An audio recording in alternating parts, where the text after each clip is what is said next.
ان کے خلاف شیعہ اور بریلوی علماء لامبند ہو رہے ہیں۔ سرکار نے لکھنؤ میں ان کے لیکچر دینے پر روک لگا دی ہے اور اب ان کے خلاف فتویٰ بھی جاری ہو گیا ہے جس میں ان کے بھاشنوں کو حرام قرار دیا گیا ہے۔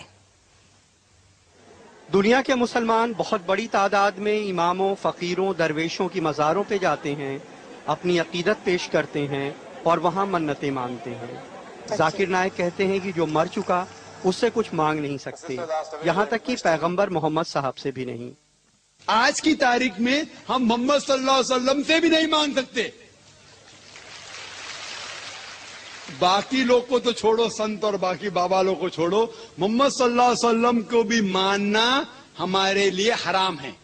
جو شخص ذاکر نائک اسامہ بن لادن کی بھی تعریف کرتے ہیں، کہتے ہیں کہ اگر وہ آتنکوادی ہے تو ہر مسلمان کو آتنکوادی ہونا چاہیے۔ آپ میری رائے پوچھیں تو اگر اسامہ بن لادن اسلام کے دشمنوں سے لڑ رہا ہے تو پھر میں اس کے ساتھ ہوں۔ اگر وہ امریکہ یعنی ایک آتنکوادی کو آتنکت کر رہا ہے تو میں اس کے ساتھ ہوں۔ پھر تو ہر مسلم کو آتنکوادی ہونا چاہیے۔ ذاکر نائک مہاراشٹر کے ہیں، دنیا بھر میں اسلام پہ لیکچر دیتے ہیں۔ وہ اسلامک ریسرچ فاؤنڈیشن نام کی سنستھا چلاتے ہیں جو پیس ٹی وی نام کا چینل چلاتی ہے۔ ذاکر نائک کے بھاشنوں سے تمام مسلمان ناراض ہیں۔ وہ مزاروں کو مٹی میں ملانے کی بات کرتے ہیں، محمد صاحب سے بھی منت مانگنے کے خلاف ہیں کیونکہ وہ مر چکے ہیں۔ وہ امام حسین کے قاتل شاسک یزید کی بڑائی کرتے ہیں۔ یو پی میں ان کے خلاف شیعہ اور بریلوی سنی علماء لامبند ہو رہے ہیں۔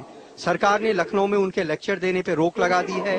اب ان کے خلاف فتویٰ بھی آ گیا ہے جس میں ان کے بھاشنوں کو حرام قرار دیا گیا ہے۔ اگر اس کا عقیدہ ایسا ہے کہ نبی مردہ ہو کے مٹی میں مل گئے تو وہ کافر ہو گیا، اور جو لوگ اس عقیدے پر چلیں گے وہ بھی کافر ہو جائیں گے۔ حالانکہ ذاکر نائک کے سمرتھک اسے غلط نہیں سمجھتے ہیں۔ پوری دنیا میں مسلمانوں ہی میں الگ الگ عقیدے کے لوگ ہیں، ہر آدمی اپنے عقیدے کے حساب سے بات کہتا ہے اور ہم یہ سمجھتے ہیں کہ اس کو بات کہنے کا حق ہے۔ لیکن یہ حقیقت ہے کہ ذاکر نائک کے بھاشنوں نے مسلمانوں کو دو گٹوں میں بانٹ دیا ہے۔ لکھنؤ سے Kamal Khan, N D T V India کے لیے۔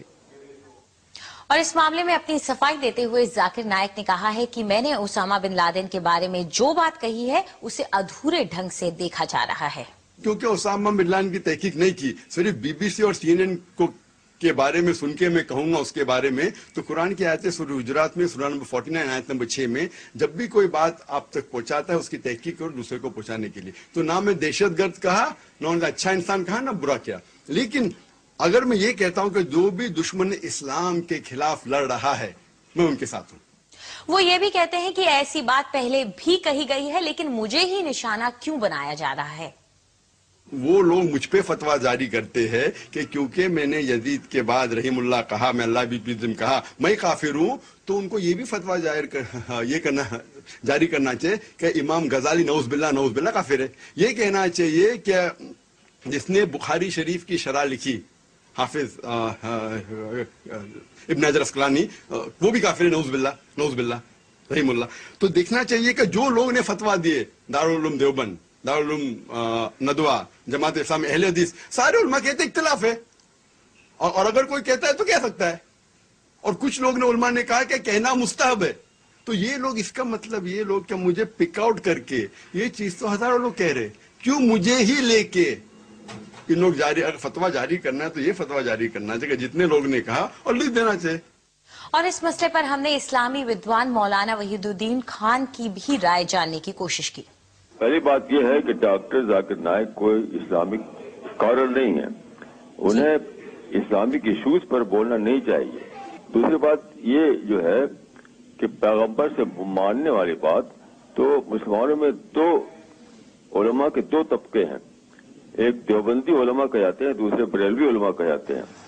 تو بریلوی علماء یہ مانتے ہیں کہ رسول اللہ سے ہم مانگ سکتے ہیں، لیکن جو دیوبندی علماء ہیں وہ اس کو جائز نہیں سمجھتے۔ تو دو الگ الگ رائے ہیں مسلم علماء کے درمیان۔ میں فتویٰ کے طریقے کو غلط سمجھتا ہوں۔